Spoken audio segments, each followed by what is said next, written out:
საწვავის ხარისხის საერთაშორისო ცენტრის ყოველწლიურ რეიტინგში საქართველოს 100 ქვეყანას შორის 51 ადგილზეა. ბოლო მონაცემებით, რომელიც 2010 წლის მდგომარეობას ასახავს, საქართველოზე უკეთესი რეიტინგი პოსტსაბჭოთა სივრცეში მხოლოდ სომხეთს და ბელორუსს აქვთ.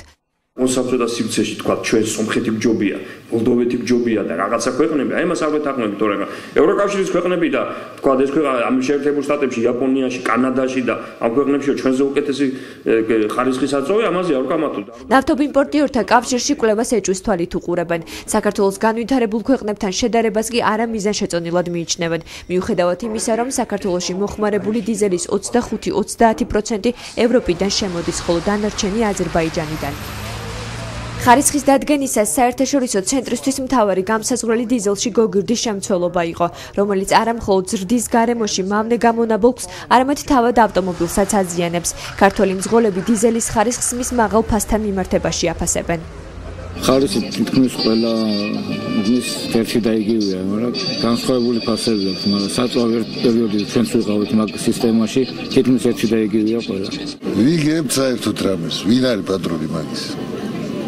ვისია, საიდან მოაქვთ, რა ფასია? 10 ფასი უწერიათ, 10 ერთ ცისტერნიდან 10 ფასს აკვდებთ. საქართველოს ბაზარზე რეალიზებული დიზელის საწვავში გოგირდის წილი კანონმდებლობით ნორმებს შეესაბამება. კანონით მისი ზღვარი 350 ერთეულით განისაზღვრება, თუმცა შეუსაბამობაში მოდის მსოფლიოს განვითარებულ ქვეყნებში მოქმედ ეკოლოგიურ ნორმებთან. საქართველოში საწვავით მოვაჭრე წვრილი კომპანიებისთვის კი ხარისხის ლაბორატორიული წესის დადგენა ნებაყოფლობითი უფროა, რადგან არ არსებობს მისი კონტროლის რაიმე მექანიზმი ან ოფიციალური სტრუქტურა, რომელიც ამ პროცესს დააკვირდება. ამათ შეიძლება კანონი აიღოს, კანონში წერია 350 და შეიძლება ვიგროვენ, რომ ჩვენა 350-იანია და 350-იანი არ არის. ჩვენთან იმაშიც თქვა აზერბაიჯანში არის 200-220 და არა მეტი. საწვავის ხარისხის საერთაშორისო ცენტრის მონაცემებით, მსოფლიოში საუკეთესო ხარისხის დიზელი შვეიცარიაში იყიდება. მეორე ადგილზეა გერმანია, მესამეზე კი იაპონია.